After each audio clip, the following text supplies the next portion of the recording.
इन सभी सालों में अमेरिका की मेरी यात्राओं के दौरान मुझे जुकाम नहीं हुआ, जबकि ये हर जगह बड़े पैमाने पर फैल रहा था।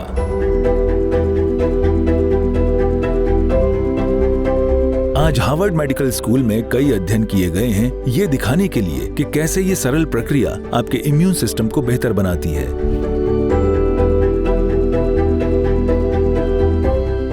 अगर आप ये करते हैं तो आप अपने इम्यून सिस्टम में अच्छी खासी बढ़ोतरी देख सकते हैं।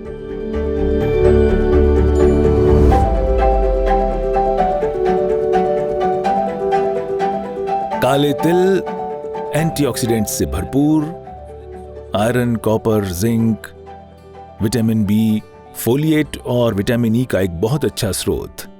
वैसे मैं चीजों को इस तरह नहीं देखता, पर काले तिल सारी जिंदगी मेरे साथ ही रहे हैं।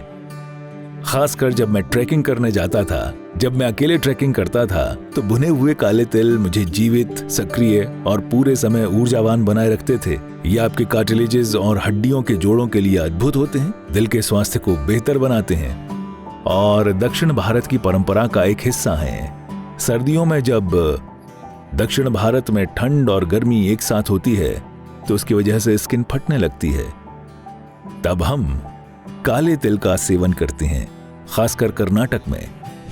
ये एक पूरी परंपरा है जहां इसके सेवन को बढ़ावा देने के लिए हर कोई एक दूसरे के परिवार के साथ तिल शेयर करता है ताकि स्किन का स्वास्थ्य बहुत अच्छा बना रहे, यानी पूरी तरह से। तिल आयरन का भी बहुत अच्छा स्रोत है। आप में से जिनको आयरन की कमी है, खासकर से महिलाओं के लिए तिल खाना बहुत ही अच्छा है।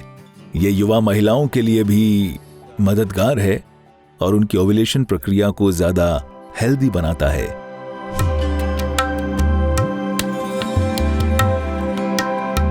कुल्थी कई तरह की दालों में से एक है। ये धरती पर पाई जाने वाली सबसे ज्यादा प्रोटीन वाली दाल है।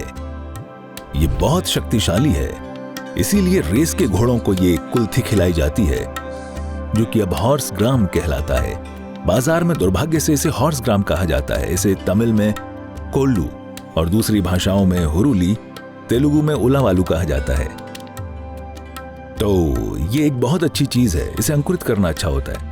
अगर आप ऐसा करते हैं तो आप इसे ज्यादा आसानी से पचा सकते हैं। आप इसे एक कटोरे में रख सकते हैं, एक सफेद कपड़ा लें और उसमें इसे डालकर करीब 6 से 8 घंटे तक पानी में भिगो कर रखें। फिर इसे एक कपड़े में बांधकर ढक कर रख दें। लगभग 3 दिनों में ये अंकुरित हो जाएंगे। अगर ये अंकुरित हैं तो आप इन्हें कच्चा ही खा सकते हैं। अगर ये बीज से लगभग आधा इंच बाहर निकले हैं तो आप इसे कच्चा ही खा सकते हैं। इसे खूब चबाकर खाना पड़ता है। आप चबाकर इसे खाइए, ये बहुत बढ़िया होती है। अब इससे शरीर में गर्मी बढ़ेगी। तो आज सूरज तेज है और मान लीजिए कि आपने आज कुल्थी की दाल पी या खाई और फिर आप बहुत ज्यादा गर्मी महसूस करते हैं, तो आपको इसे मूंग खाकर संतुलित करना चाहिए। अंकुरित मूंग सिस्टम को ठंडक देगी। आपको कैसे पता चलेगा कि गर्मी ज्यादा हो गई है? आप देखेंगे कि आपकी आंखें गर्म होंगी या आप जाकर पेशाब करना चाहेंगे। आपको पेशाब करनी है, आप भरे हुए हैं पर वो बाहर नहीं आएगी, उसमें परेशानी होगी, यानी गर्मी ज्यादा हो गई है।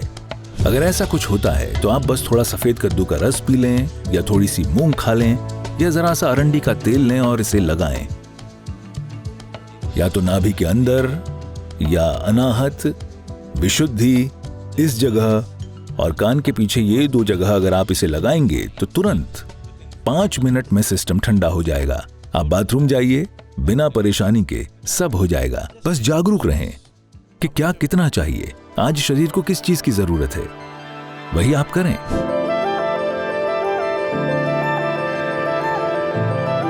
इन सभी सालों में मेरी अमेरिका की यात्राओं के दौरान मुझे जुकाम नहीं हुआ, जबकि यह हर जगह बड़े पैमाने पर फैल रहा था। बस सरल सी चीज यह है कि गर्म पानी में थोड़ा सा शहद, थोड़ी सी हल्दी और हो सके तो इसमें थोड़ा सा पुदीना या धनिया मिलाकर हर 3 घंटे में अगर आप इसे पीते हैं तो आपको सांस के इन्फेक्शन नहीं होंगे, क्योंकि ये सभी इन्फेक्शन सबसे पहले आपके गले में होते हैं और फिर ये सांस की नली में जाते हैं। लेकिन अगर आप गर्म पानी में इन चीजों को पीते हैं, शहद, हल्दी और धनिया या पुदीना, तो वो पेट की थैली में चला जाता है और वहां उसका असर नहीं होता। वो आपको ज्यादा नुकसान नहीं पहुंचा सकते। इससे मुझे मदद मिली है। मैं सिर्फ आपको दादी नानी वाली बातें बता रहा हूं, चिकित्सा की नहीं। ओके, पर ये काम करता है। मेरी दादी के लिए कारगर रहा और मेरे लिए भी।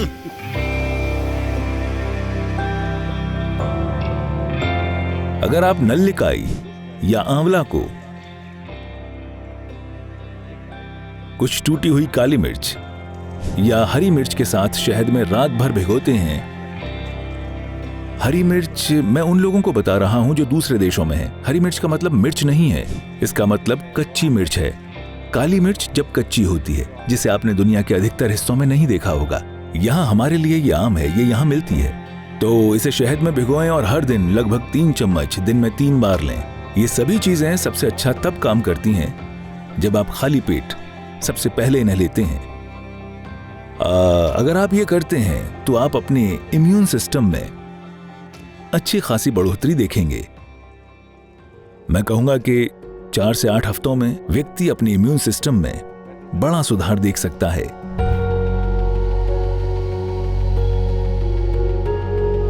आज हार्वर्ड मेडिकल स्कूल में कई अध्ययन किए गए हैं ये दिखाने के लिए कि कैसे ये सरल प्रक्रिया, जिसे सिंह क्रिया कहते हैं, आपके इम्यून सिस्टम को बढ़ाती है और आपके फेफड़ों की क्षमता को भी बेहतर करती है और निश्चित रूप से सिस्टम में ऑक्सीजन के विभाजन होने के तरीके को भी बदलती है।